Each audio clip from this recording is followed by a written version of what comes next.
Assalamualaikum warahmatullahi wabarakatuh. Perkenalkan, nama saya Muhammad Rifki Caesar dengan NIM 0558088238. Di sini saya akan menjelaskan tugas 3 algoritma dan pemrograman. Dengan tugas yaitu membuat program sederhana menggunakan operator if dan array dengan golongan A gaji 5 juta, golongan B 6.500.000 dan golongan C 9.500.000. Dan gaji setiap golongan disimpan pada array gaji. Jika input golongan A, maka gaji pada array 0.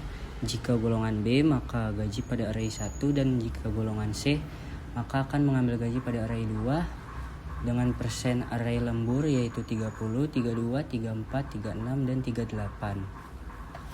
Sini saya akan menjelaskan hasil codingan saya untuk membuat program tersebut.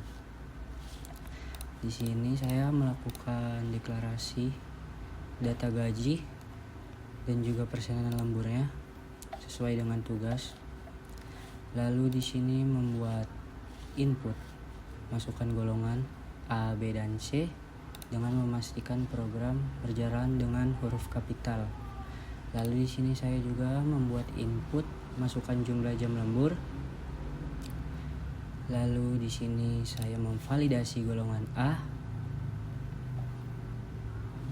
dengan arraynya 0, lalu B-nya 1 dan C-nya itu 2. Jadi selain dari A, B, dan C, yaitu C-nya 2, maka selain input tersebut golongan akan menampilkan output golongan tidak valid. Lalu di sini ada hasil dari gaji lemburnya. Dan di sini jika jam lebih dari 5, maka dia akan menggunakan 38%. Dan jika jamnya 1 sampai 4, maka dia akan menggunakan jam 1 yaitu 0,30, jam 2 0,32, jam ketiga 0,34, dan jam keempatnya menggunakan 0,36.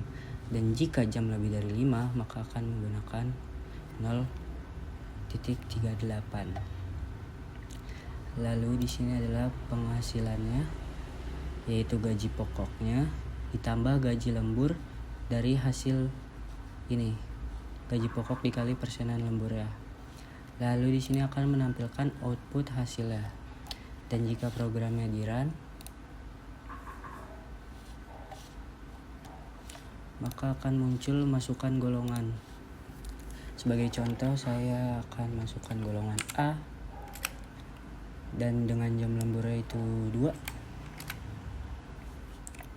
maka dia akan muncul gaji pokok A yaitu 5 juta dan gaji lemburnya yang sudah melalui proses gaji pokok dikali persenan lembur yaitu 1.600.000 dan total penghasilannya yaitu gaji pokok ditambah gaji lembur yang menghasilkan hasil tersebut. Dan jika saya masukkan selain dari A, B, dan C, misalnya di sini kita clear dulu, kita run dulu. Akan mengambil contoh jika kalau kita masukinnya selain dari A, B, C, maka akan menghasilkan apa? Misalnya di sini saya masukkan D dan jumlah jam lemburnya itu 6. Maka dia akan mengeluarkan output golongan tidak valid. Seperti yang udah ditentukan, kalau cuman ada A, B, dan C yaitu arraynya 0, A arraynya 0, B arraynya 1, dan C arraynya 2. Jadi selain itu dia akan menampilkan golongan tidak valid. Sekian penjelasan dari saya, kurang lebihnya mohon maaf. Terima kasih.